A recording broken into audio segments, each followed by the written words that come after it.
오늘 우리에게 주시는 하나님 말씀은 에베소서 4장 13절에서 16절 말씀입니다.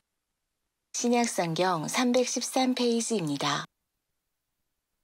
우리가 다 하나님의 아들을 믿는 것과 아는 일에 하나가 되어 온전한 사람을 이루어 그리스도의 장성한 분량이 충만한 데까지 이르리니, 이는 우리가 이제부터 어린아이가 되지 아니하여 사람의 속임수와 간사한 유혹에 빠져 온갖 교훈의 풍조에 밀려 요동하지 않게 하려 함이라. 오직 사랑 안에서 참된 것을 하여 범사에 그에게까지 자랄지라. 그는 머리니 곧 그리스도라. 그에게서 온몸이 각 마디를 통하여 도움을 받음으로 연결되고 결합되어 각 지체의 분량대로 역사하여 그 몸을 자라게 하며 사랑 안에서 스스로 세우느니라. 아멘. 아멘. 인간은 뭔가 필요로 하는 결핍의 존재다. 심리학자인 에이브럼 매슬로우가 한 말입니다. 매슬로우에 따르면 인간은 태어날 때부터 결핍을 채우려고 하는 본성적인 욕구를 가지고 있다고 합니다. 매슬로우가 말하는 욕구는 5가지로 나뉩니다. 생리적인 욕구, 안전의 욕구, 소속감과 애정의 욕구, 인정과 존경받고 싶은 욕구, 그리고 자아 실현의 욕구입니다. 매슬로우의 이론은 오랫동안 발달 심리학의 정설로 받아들여졌습니다. 그리고 지금도 정설로 받아들여지고 있습니다. 그런데 저는 이 매슬로우의 욕구 계층 이론이 요즘 세대에, 특별히 교회 현장에 잘 적용되지 않는 것 같다는 느낌을 받습니다. 생리적 욕구와 안전의 욕구까지는 별 다름이 없어 보입니다. 그런데 문제는 3번째인 소속감과 애정의 욕구입니다. 자신이 어딘가에 속해 있다는 것을 통해서 애정을 확인하려는 욕구, 이것을 매슬로우는 소속감, 애정의 욕구라고 말하는데, 요즘 교회의 모습을 보면 과연 그럴까라고 하는 의문을 품게 됩니다. 주일 예배에 참석하는 것으로 만족해하는 교인들이 늘어나고 있습니다. 교회 내 공동체 활동은 점점 위축되고 있는 것이 현실이지요. 코로나 이후로 이 현상은 더 두드러지는 것 같습니다. 굳이 예배당에 나오지 않아도, 교인들과 어울리지 않아도 유튜브나 영상을 통해서 신앙적인 욕구를 충족할 수 있다고 생각해서인지 교인들은 교회의 부서나 공동체와 같은 소그룹에 선뜻 속하려고 하지 않는 것 같습니다. 여러분들은 어떻습니까? 저희 교회도 이제 오이코스라고 하는 이름을 꿈터로 변경을 해서 이제 이번 주, 다음 주 해서 꿈터 섬김이 지원을 받고, 그리고 난 다음에는 꿈터 편성을 할 것입니다만은, 여러분들은 이 꿈터에 대해서 어떻게 생각을 하십니까? 혼자 신앙생활 해왔으니 그냥 공동체에 속하지 않고 그냥 혼자 계속해 나가야겠다, 이렇게 생각을 하십니까? 아니면 그래, 이참에 내가 꿈터에 들어가서 공동체로 한번 지내봐야겠다, 이런 생각에 더 마음이 기울어지십니까?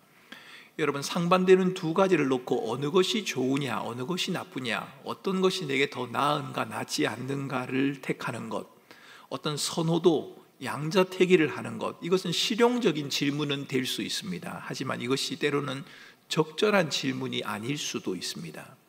예를 들면 주님께서 재물과 하나님을 겹하여 섬길 수 없다, 이렇게 말했습니다. 재물과 하나님이라고 하는 2가지를 말했습니다. 이 말씀을 두고 재물은 나쁜 것이고 하나님은 좋은 것이다, 이렇게 말할 수 있는 것일까요? 그렇게 말해서 우리는 재물이 전혀 필요 없다, 이렇게 말을 해도 괜찮은 것일까요? 아니면 돈과 재물이 좋으냐 나쁘냐를 따지는 것입니까? 만약 우리가 그렇게 돈과 재물이 좋으냐 나쁘냐를 따지는 것으로 주님의 말씀을 이해를 하면, 아니면 돈과 재물 그리고 하나님이라는 상반되는 2가지를 가지고 어떤 것은 좋은 것이고 어떤 것은 나쁜 것이다 라고 선택하게 된다면, 그것은 말씀의 본래 의미를 놓쳐버리게 됩니다. 주님의 말씀은 하나님 섬기는 것은 옳고 좋은 것이요 재물을 소유하는 것은 나쁜 것이다, 그 말이 아닐 겁니다. 하나님을 섬기는 삶에는 재물이 전혀 필요하지 않다, 그 말도 아닐 겁니다. 혼자와 함께라는 주제도 마찬가지입니다. 신앙생활에서 혼자와 함께 중에 어떤 것이 더 좋을까, 어떤 것이 더 편리할까를 따지는 것, 선택은 가능합니다. 여러분도 이제 따지셔야 할 것 아닙니까? 이제 꿈터에 편성을 하려고 하고 꿈터에 들어오세요라는 연락을 받으면 이제 그렇게 하겠습니다 라던가, 아니면 그냥 저 혼자 주일 예배만 계속 나가겠습니다, 이 둘 중에 여러분이 선택을 하셔야 될 것 아닙니까? 그렇게 좋고 편리하냐를 따지라는 것이 가능은 하지만 둘 중 하나는 좋은 것이고 나머지는 나쁜 것이다, 이렇게 말하는 것, 여러분 이렇게 여기게 되면 자칫 신앙생활과 삶의 본질이 무엇인지에 대해서 논의를 흐트러버리게 만드는 그런 결과를 가져올 수 있습니다. 우리는 혼자와 함께 중 어느 것이 내게 좋고 나쁜가를 묻기 전에 먼저 던져야 하는 질문이 있습니다. 신앙생활이 뭔가 하는 것을 물어야 합니다. 어떻게 하는 것이 신앙생활을 잘하는 것인가를 물어야 합니다. 좋으냐 나쁘냐의 질문은 우리에게 수월함과 편리함을 제공해 주지만 본질에 대한 질문, 신앙생활이 무엇인가라고 하는 이 질문은 우리가 나아가야 할 방향을 제시해 주기 때문에 그렇습니다. 그래서 저는 이 시간 혼자가 좋으냐 아니면 함께하는 것이 좋으냐를 묻는 대신에 이 질문을 본질적인 질문으로 바꿔서 여러분에게 던져보려고 합니다. 신앙생활을 한다는 것은 무엇을 의미합니까? 신앙생활을 하는 것은 혼자 하는 것입니까? 아니면 함께 하는 것입니까? 예수 믿지 않거나 신앙생활에 게으른 남편들은 이런 이야기를 하기도 합니다. 아내의 치맛자락을 붙들고 내가 천국에 가면 되지 않느냐. 그것은 그분의 희망사항입니다. 그렇게 하면 얼마나 좋겠습니까? 아마 그렇다면 교회 안에는 여자 성도들밖에 없을 겁니다. 남자 성도들이야 굳이 교회 올 필요 있습니까? 아내 치맛자락만 붙들면 될 테니까 말입니다. 그 말이 맞는 말처럼 들립니다만 그 말이 본인에게 위로는 될 수 있겠지만 맞는 말은 아닙니다. 왜냐하면 믿음은 본인의 몫이기 때문입니다. 아내의 믿음을 통해서 남편이 구원받을 수 없습니다. 아내의 신앙 성장을 통해서 남편도 덩달아 신앙이 성장한다? 그럴 수 없습니다. 혹 은혜로 그런 경우가 있기는 합니다만 그렇지는 않습니다. 믿음은 본인이 홀로 고백해야 하는 것입니다. 믿음은 개인의 몫입니다. 개개인의 영적 성숙도 마찬가지입니다. 바울은 오늘 본문 13절에서 영적 성숙에 있어서 각자 한 사람 한 사람의 중요성을 이렇게 말합니다. 우리가 다 하나님의 아들을 믿는 것과 아는 일에 하나가 되어 우리 모두가, 또 다른 말로 말하면 우리 한 사람 한 사람이라고 하는 표현입니다. 우리가 다라고 하는 이 말 속에는 한 사람 한 사람이 모두 포함됩니다. 교회가 지향해야 하는 목표, 그것은 13절에서 말하는 것처럼 온전한 데 이르는 것, 온전한 사람이 되는 것입니다. 온전한 사람이 어떤 사람입니까? 성숙한 사람을 말하지요. 성숙한 사람이라고 하는 이 표현은 성도 공동체를 의미하는, 좀 어려운 말로 말하면 집합적인 개념이 맞습니다. 공동체, 교회 공동체 전체를 말하는 겁니다. 꿈꾸는 교회 공동체 전체가 성숙함에 이르기를 원한다, 그런 말입니다. 집합적인 의미를 지니고 있다고 해서 그러면 개개인이 배제가 되는 것이냐? 그렇지 않습니다. 꿈꾸는 교회가 참 성숙한 교회가 된다라고 하는 그 말은 꿈꾸는 교회를 구성하고 있는 교인 한 사람 한 사람이 성숙해진다는 것을 전제로 하기 때문에 그런 것입니다. 성숙한 사람은 14절에 어린아이와 대조를 이룹니다. 성숙한 사람은 진리 위에 굳게 서서 흔들리지 않습니다. 하지만 영적 어린아이는 잘못된 교훈의 풍조에 이리저리 떠밀려 다니게 될 것입니다. 영적으로 미성숙한 어린이는 분별력이 부족해서 속임수와 거짓에 쉽게 속아 넘어갑니다. 판단력도 부족하죠. 그래서 유혹에 굴복도 잘합니다. 바울은 교회 공동체를 구성하는 성도 한 사람 한 사람 모두가 영적인 어린아이의 자리에 머물지 않고 온전한 사람을 이룰 것을 요구합니다. 온전한 데 이르기를 원한다. 바울은 성도 중에 몇 사람만 흔들리지 않으면 된다거나 몇 사람만 어린아이의 상태를 벗어나면 된다고 말하지 않습니다. 혹 여러분 가운데 그런 분들이 계실 겁니다. 꿈꾸는 교회가 잘 운영이 되어지고 은혜 가운데 운영이 되어지기 위해서는 목사님이나 장로님, 장님, 집사님, 권사님 같은 몇 분들만 은혜가 풍성하면, 흔들리지 않으면, 어린아이의 상태를 벗어나면 우리 교회는 괜찮다, 그렇게 생각하실 수도 있겠습니다만 성경은 그렇게 말하지 않습니다. 한 사람 한 사람 모두가 다 온전한 그리스도인이 되기를 원합니다. 한 사람 한 사람 모두가 다 어린아이 자리를 벗어나야 하고 그리스도의 장성한 분량까지 자라가야 한다는 겁니다. 어린아이의 자리를 벗어나서 온전한 자리로 나가는 훈련, 누가 대신해 줄 수 있는 것도 아니고 이 훈련으로부터 제외되는 사람은 아무도 없습니다. 모두가 다 그러해야 합니다. 가끔 교회에서 목회자나 교회의 지도자에게 지나치게 의존적인 분을 만날 때가 있습니다. 목회자와 지도자를 존경한다는 것, 신뢰한다는 것, 함께한다는 것, 여러분 저는 이게 참 좋습니다. 저도 여러분에게 존경을 받기를 원하고 신뢰를 얻었으면 좋겠고, 또 여러분들이 저를 의지해서 여러분들의 삶의 문제를 함께 나눌 수 있으면 참 좋겠습니다. 그런데 만약 한 성도의 신앙이 목회자나 특정인에 의해서 좌지우지 된다면 여러분 이것은 좀 문제가 있습니다. 여러분이 저를 신뢰하고 존경하고 따른다는 것, 의지한다는 것과 저에 의해서 여러분들이 신앙이 좌지우지 된다는 것은 좀 다릅니다. 그 사람이 있으면 신앙생활이 좀 잘 되고 그 사람이 없으면 신앙생활이 안 된다, 이게 아니란 말입니다. 눈에 보이는 게 목회자니까 목회자를 의존할 수밖에 없지 않느냐, 당연하지 않느냐, 이해는 됩니다. 그러나 우리가 누군가를 의존하는 일을, 아니 좀 더 정확하게 말하면 목회자와 누군가를 의존함으로 인해서 신앙적인 홀로서기를 하기 위한 수고와 애씀을 외면하거나 가벼이 여기려고 하는 그 자세를 우리는 경계해야 합니다. 믿음이 든든한 사람이 옆에 있다 보니까 그 사람을 의지해서 스스로 믿음의 든든한 자리로 나아가려고 하는 수고를 하지 않는 겁니다. 그 사람만 있으면 되니까요. 그래서는 안 된다는 겁니다. 성도 한 사람 한 사람의 신앙생활이 중요합니다. 온전함을 향해 나아가는 것이 각자의 몫이다. 바울은 그렇게 말하지 않습니까? 우리 모두가 다 한 사람 한 사람이. 그런 점에서 우리 꿈꾸는 교회의 모든 성도들, 어린아이로부터 어르신까지 모두가 다 그리스도의 장성한 분량까지 나아가는 온전한 그리스도인이 되기 위한 신앙의 훈련, 이것을 게을리하지 말았으면 좋겠습니다. 온전함을 향해 나아가는 것이 각자의 몫이다, 중요하기 때문입니다. 이렇게 말한 바울은 혼자만으로는 충분하지 않다는 사실에 대해서도 동일하게 강조합니다. 16절입니다.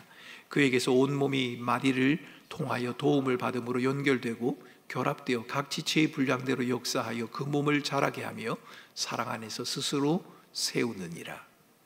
바울은 성도들이 서로 연결되어 함께해야 한다는 사실을 설명하기 위해서 그리스도의 몸인 교회를 사람들의 몸에, 우리들의 몸에 비유하고 있습니다. 머리는 그리스도입니다.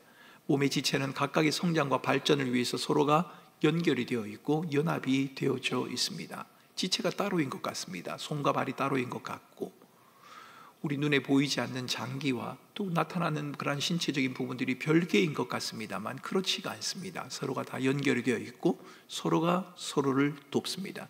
한 지체가 영양분을 공급받게 되면 그것을 혼자 독차지하는 것이 아니라 다른 지체들과 함께 그 영양분을 나누게 되는 겁니다. 별개인 것 같지만 나눌 수도 없고 분리될 수도 없는 것, 이것이 우리의 몸인 것처럼 교회도 그러하다는 겁니다. 서로가 서로에게 영향을 주고받으며 함께 세워지는 과정을 통해서 그리스도의 장성한 분량까지 자라가게 될 것입니다. 바울은 우리가 홀로 고립된 존재가 아니라 서로 연결되어 있고 서로 영향을 주고받으며 함께하는 자라고 하는 이 사실을 성경 여러 곳에서 말한 적이 있습니다. 에베소서 2장 19절에서 바울은 너희는 하나님의 권속이다, 가족이다, 가정이다 이렇게 말했습니다.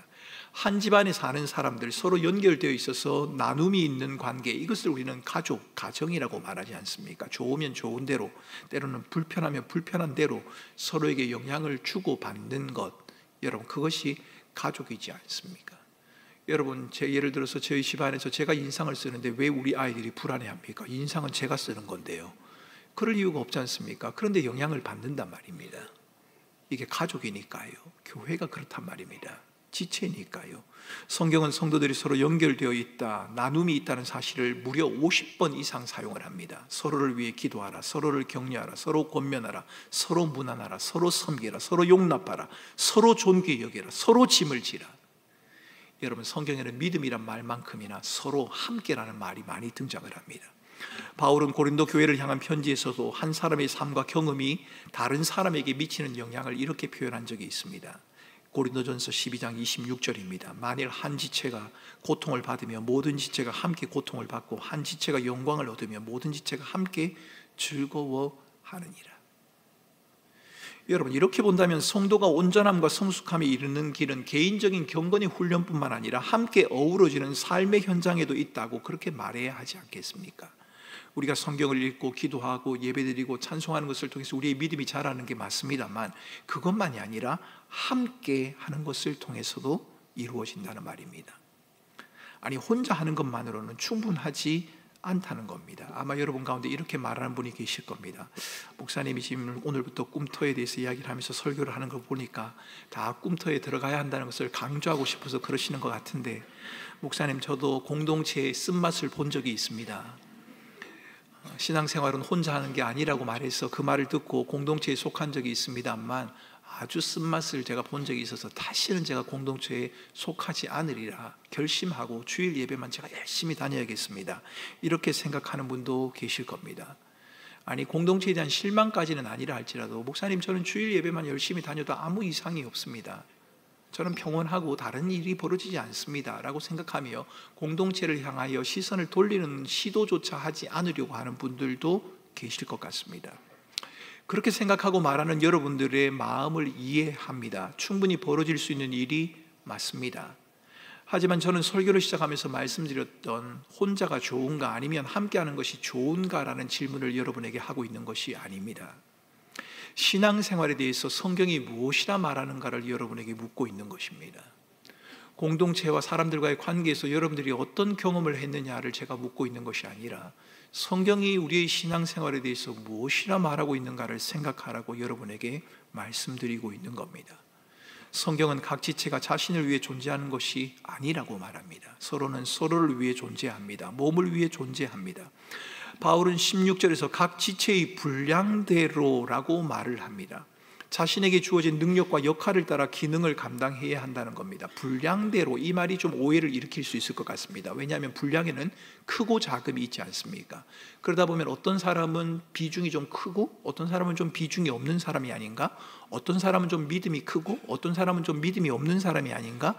이렇게 생각하실 수 있을 것 같습니다만 16절에 나오는 분량대로라고 하는 말을 다른 말로 바꾸어서 읽어보면 좀 더 여러분이 이해가 빠르실 것 같습니다. 여기서 말하는 분량은 구실이라는 말로 바꾸어 볼 수 있을 것 같습니다. 기능, 역할로 바꾸어 볼 수 있다는 말입니다.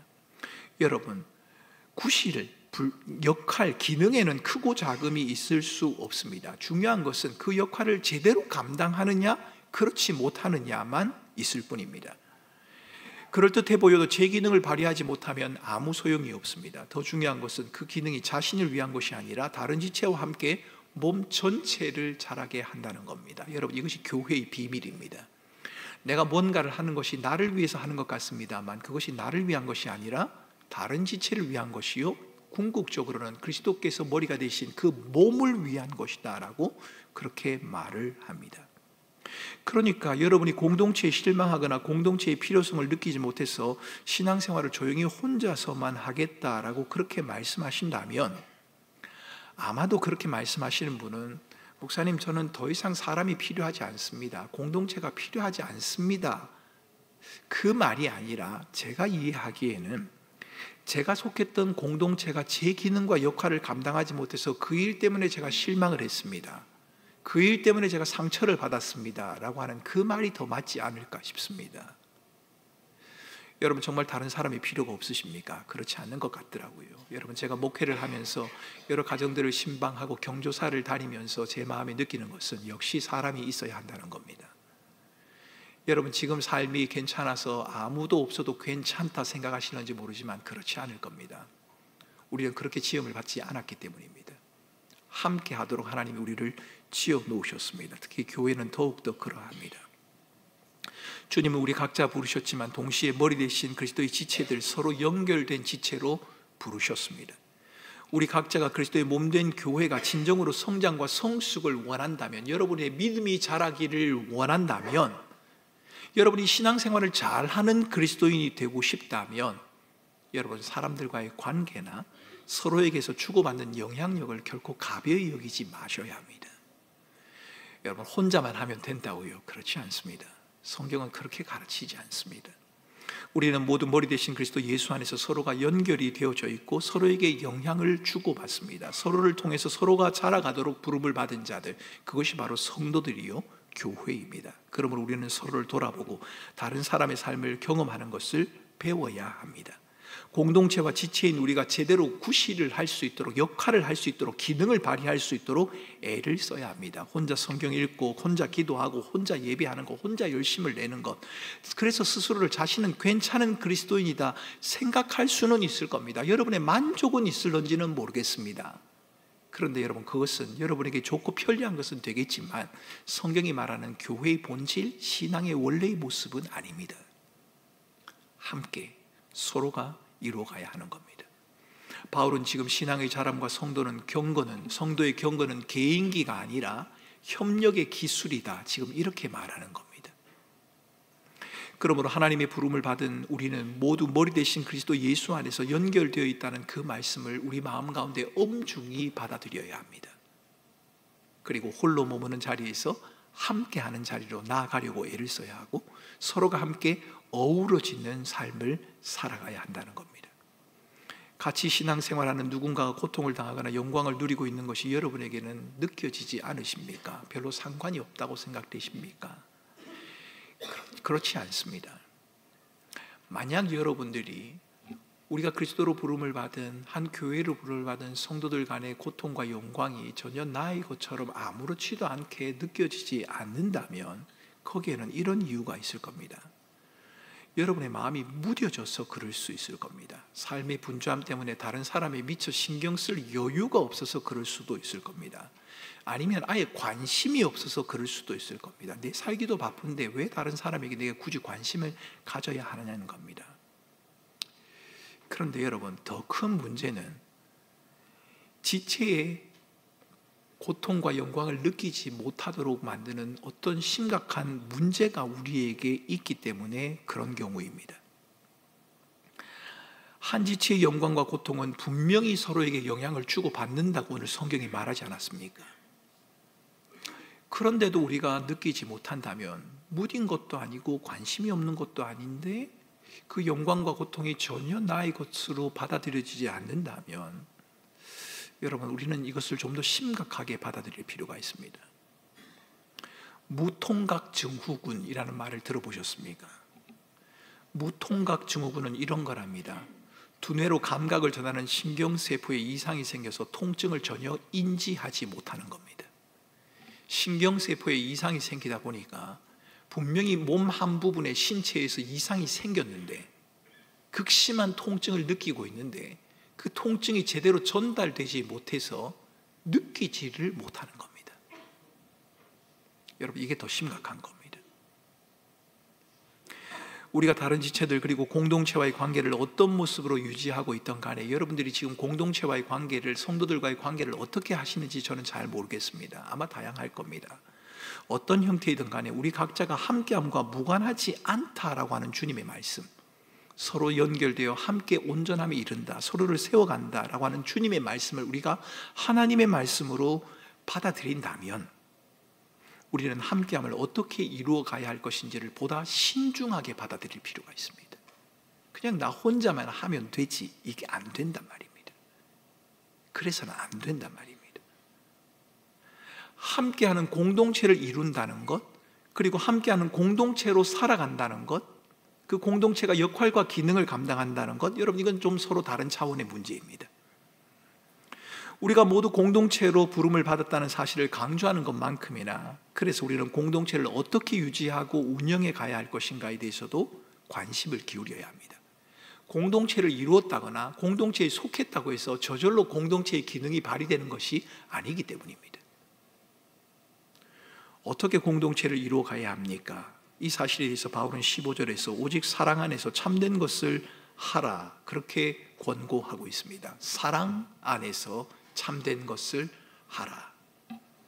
공동체를 제대로 유지하지 못해서 엉망이 되어버렸던 교회가 있습니다. 그 교회는 고린도 교회였습니다. 고린도 교회는 풍지박산이 나고 말았습니다. 파벌이 지어지고 분당이 되고 분당을 하게 되고 서로 비난을 하게 되고 정죄하는, 그래서 교회의 이름은 가지고 있지만 교회 공동체로서의 역할을 전혀 할 수 없는 형편에 빠진 그 교회, 그 공동체, 바로 고린도 교회였습니다. 이 고린도 교회를 향해서 바울이 던진 말은 사랑이었습니다. 고린도전서 13장 말입니다. 이 고린도 교회를 향하여 사랑이라는 메시지를 던졌던 바울은 에베소 교회를 향해서도 동일하게 사랑의 메시지를 던지고 있습니다. 사랑 안에서 참된 것을 하라.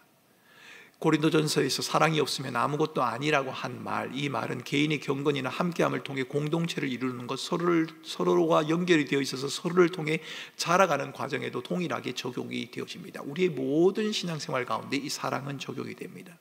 사랑 안에서 행해야 하고, 사랑 가운데 서로를 용납해야 하고, 사랑 안에 깊이 뿌리 내려야 합니다. 사랑 안에서 참된 것을 하라, 이것이 무슨 말입니까? 헬라 문헌과 고대 헬라어로 번역된 또 다른 성경을 보면 사랑 안에서 참된 것을 말하라, 이렇게 번역이 되어 있습니다. 사랑 안에서 참된 것을 하라, 이것이 사랑 안에서 참된 것을 말하라라는 겁니다. 복음의 진리를 사랑의 방식으로 드러내라는 것입니다. 드러내야 하는 복음의 진리가 음식이라면, 참된 것이 음식이라면, 사랑이라고 하는 것은 음식을 담는 그릇입니다. 무엇을 말하느냐와 어떻게 말하느냐, 이건 좀 다릅니다. 바른 말, 옳은 말, 진리를 말한다는 것과 그 진리를 사랑이란 그릇에 담아서 말한다는 것은 좀 다른 차원의 문제입니다. 우리는 복음의 진리에 대한 확신을 가질 수도 있고 내가 믿고 생각하는 말을 절대 옳다고 확신할 수도 있습니다. 그런데 그렇게 말하는 사람이 그 말하는 내용을 적절한 방식과 적절한 태도로 드러내지 못하게 될 때 그것은 마치 좋은 음식을 훼손된 접시, 더럽혀진 접시에 담는 것과 같다는 말입니다. 사랑 안에서 참된 것을 말하라. 여러분, 이 말은 목에 칼이 들어와도 할 말은 꼭 하라, 이 말이 아닙니다. 반드시 해야 할 말이라고 할지라도 아무렇게나 말하고 싶은 대로, 생각나는 대로 말하지 말고 사랑이라는 포장지로 감싸서 사랑이라는 그릇에 담아서 말하라, 이런 말입니다. 여러분, 왜 그래야 합니까? 하고 싶은 말이 목까지 올라와 있는데요.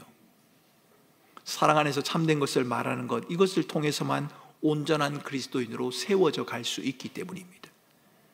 이것을 통해서만 서로가 함께하는 것이 가능하기 때문입니다. 여러분, 말을 믿게 하는 사람과 함께하고 싶으신가요? 참 힘이 들지 않습니까? 마음이 어렵단 말입니다. 어떻게 말하는 것이 사랑으로 말하는 것입니까? 바울은 고린도전서 13장에서 말하고 있는 고린도전서 13장에서 사랑의 특징을 여러 가지로 말합니다만 우리는 대표적인 세 가지 특징에 주목할 필요가 있습니다. 사랑은 자기 유익을 구하지 않습니다. 사랑은 무례하지 않습니다. 사랑은 오래 참습니다. 자기 유익을 구한다, 이것은 자기 중심적인 우리들의 본성에 머문다는 것을 의미합니다.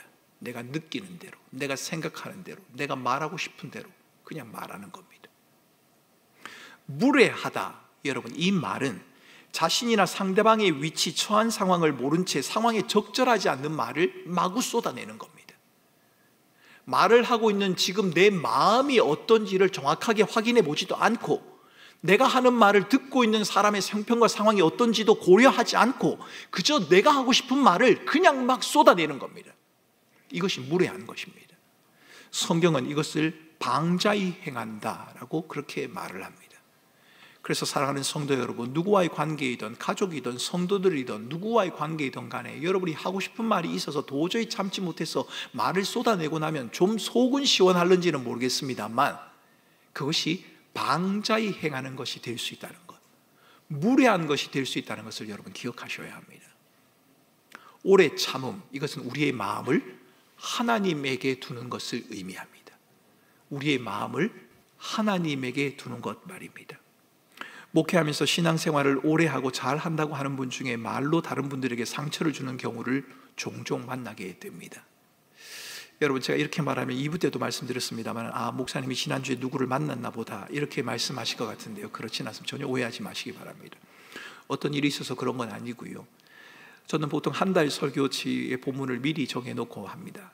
그리고 그 주일의 설교는 제가 오늘 주일 설교가 끝이 나면 집에 돌아가서 오늘 내일 생각을 하면서 주일 설교에 대한 초안을 만들기 때문에 누구를 향한 의도적인 설교를 할 가능성이 그렇게 크진 않습니다. 제가 그렇게 하는 이유가 그것 때문입니다. 혹이라도 제가 의도적인 설교를 하게 될까 봐 설교를 미리 준비를 해놓는 겁니다. 일반적인 상황을 말씀드리는 겁니다. 제가 다른 교회에서도 부교육자로 또 다른 선배들과 후배들과의 교제를 나누는 중에서도 말로 인해 상처를 받는 분들이 의외로 많이 계시다는 것을 보게 됩니다. 말하는 내용 자체가 틀린데 맞다고 주장을 해서 좀 어이가 없는 경우도 있습니다. 분명히 아닌데 자꾸 맞다고 하는 겁니다. 그런 경우는 참 어이가 없긴 합니다. 또 어떤 경우에는 그분들이 하는 말이 전혀 틀리지 않습니다. 다 맞는 말입니다. 그런데 듣고 나면 굉장히 불편합니다. 맞는 말인데 막 속이 상합니다. 참 이상하지 않습니까? 이게 맞는 말인데 왜 내가 속이 상하지? 물론 제 잘못이 드러났기 때문에 그런 경우도 있습니다만 그렇지 않는 경우도 있습니다. 왜 그럴까요? 말하는 사람의 말을 담는 그릇이 조금 문제가 있어서 그럴 수 있을 겁니다. 말을 담는 사람의 그릇이 조금 문제가 있다라고 하는 그 말은 사랑을 통해 말씀드렸던 것처럼 말하는 사람이 무례하고 자기의 유익을 구하고 자기의 감정과 생각에 머물러 있다는 것을 의미합니다. 말을 담는 그릇이 문제가 있는 사람은 자기가 하고 싶은 말, 바른 말을 해야 한다는 사명감에 넘쳐 있습니다. 내가 바른 말을 해야지. 그래서 상대방의 마음이나 자신의 마음의 상태를 헤아릴 겨를이 없습니다. 아니, 상대방의 마음을 헤아릴 필요도 없다고 생각을 합니다. 맞는 말만 하면 되니까요. 말하기에는 빠르고 상대방의 말에 귀 기울이며 마음을 헤아리는 일에 소홀한 것이 우리지 않습니까? 그래서 성경에서도 말하는 건 더디하고 듣기는 속히 하라라고 그렇게 말을 했겠지요. 바른 말만 하면 그것이 곧 신앙의 성숙이다, 그렇게 생각하는 경향들이 좀 있는 것 같습니다. 성도들 간에는 말입니다. 여러분, 오해하지 마십시오. 저는 바른 말을 해야 되는데 그 말을 하지 말고 그냥 틀린 그대로 가라, 그것을 말하는 것은 아닙니다. 바른 말은 해야 합니다. 그런데 사랑 안에서 해야 합니다. 이게 어렵다는 겁니다. 여러분, 우리는 사랑이란 말을 세워서 말을 하면서도 누군가를 아프게 하는 경우가 많지 않습니까? 부모가 자녀를 사랑해서 그렇게 말한다고 했는데 들어보면 사랑해서 말하는 게 아니라 부모가 하고 싶은 말을 다 하는 겁니다. 자기의 원함과 바람을 사랑이라는 것을 핑계로 다 쏟아내는 그런 경우가 있지 않습니까? 꼭 부모와 자녀만 그렇습니까? 성도들 간의 관계에서도 그럴 겁니다. 이 말을 듣지 않으면 곧 죽을 것이라고 말을 하지만 곧 죽을 것 같은 위기감 때문에 말을 하는 것이 아니라 내 마음이 답답하니까, 내 만족이 되지 않으니까 쏟아내는 그런 경우가 있지 않느냐는 말입니다. 바른 말을 해야 합니다. 그러나 사랑 안에서 해야 합니다. 그래야 우리가 그리스도 예수의 장성한 분량까지 자라갈 수 있기 때문에 그런 것입니다. 모이기를 주저하는 분들, 새롭게 편성될 꿈터나 팀에 속해서 사람을 만나는 것이 부담스럽다라고 말하는 분들 가운데는 혹 여러분들이 생각 없이 내뱉은 그 말 한마디 때문에 상심하고 낙심해서 더 이상 내가 공동체에는 속하지 않을 것이다, 이렇게 결심한 사람도 있을 수 있다는 겁니다. 교회의 주인 되신 우리 주님께서 교회를 향하여 가지신 기대와 소망은 분명합니다. 우리 주님은 우리 모두가, 우리 한 사람 한 사람이 온전한 사람, 성숙한 사람이 되기를 원하고 그리스도의 장성한 분량이 충만한 데까지 이르기를 원하십니다. 이것은 교회 공동체를 향한 주님의 바람이자 교회 공동체를 구성하고 있는 한 사람 한 사람을 향한 주님의 기대이기도 합니다. 이런 관점에서 본다면 신앙생활, 성숙을 추구하는 경건생활은 각자 개인이 스스로 홀로 혼자서 감당해야 되는 과정이 맞습니다. 하지만 우리가 그리스도의 장성한 분량에 충만한 것에 이른다는 것, 이것은 말씀을 읽고 선교하고 묵상하고 말씀을 순종하는 삶을 살아가는 것, 봉사하고 헌신하는 것을 통해서 하나님 앞에 기도하고 예배하는 것처럼 혼자서 감당하는 그것을 통해서만은 충분하지 않다는 것을 우리는 기억해야 합니다. 그것이 나쁘다거나 하지 말아야 된다는 것이 아닙니다. 마땅히 해야 합니다. 하지만 그것이 우리를, 지체로 부름을 받은 주님의 교회를, 모든 성도들을 그리스도의 장성한 분량에 이르게까지 하는 데는 충분하지 않다는 겁니다. 그것만으로는 충분하지 않다는 겁니다. 만약 그것으로 충분했다면 주님은 굳이 교회를 세우지 않으셨을 겁니다. 그저 한 사람 한 사람을 불러서 각자의 일을 하게 하면 되지요. 근데 왜 복잡하게 주님은 교회를 세우시고 직분자를 세우시고 그 가운데 질서가 있게 하시고 복잡하고 힘든 가운데서도 공동체를 통하여 그 일을 이루기를 원하십니까? 왜 주님의 계획을 그렇게 진행하시는지 저는 잘 모르겠습니다만 성경이 분명히 말하는 것은 서로 함께함을 통해 우리가 그리스도의 장성한 분량에 이른다라고 그렇게 말을 합니다. 혼자 감당하는 것만으로는 충분하지 않습니다. 자신이 감당해야 할 영적 훈련을 성실하게 수행하고 있다는 만족감, 우리 스스로의 영적인 만족감을 넘어서서 모두가 함께하는 자리, 서로가 어우러지는 자리로 나아가야 합니다. 왜요? 지체니까요. 우리가 서로 연결되어 있으니까요. 한 몸이니까요. 혼자는 외롭고 함께하면 괴롭다.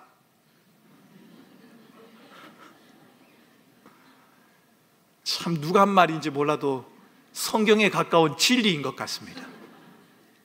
혼자는 외롭고 함께하면 괴롭다. 그 말처럼 누군가와 함께하는 것, 서로 어울리는 것이 여러분을 불편하게 만들 수 있을 겁니다. 괴로움보다는 차라리 외로움을 선택하겠다, 여러분 그렇게 마음에 작정할 수도 있을 겁니다. 그렇지만 우리가 불편함과 어색함을 감수하면서도 함께하는 자리, 서로 어우러지는 자리에 서야 하는 이유는 이미 머리 되신 그리스도 예수의 지체로 우리가 연결되어져 있기 때문입니다. 여러분, 어제 제가 결혼 주례를 했습니다만, 주례를 하고 난 다음에 성혼 선언을 하게 됩니다. 두 사람이 하나님과 증인 앞에서 부부가 된 것을 선언합니다 라고 난 다음에 그 다음에 하는 말이 있습니다. 하나님이 맺어주신 것을 사람이 나누지 못할 것이니라. 부부만 그러합니까? 저와 여러분도 마찬가지입니다.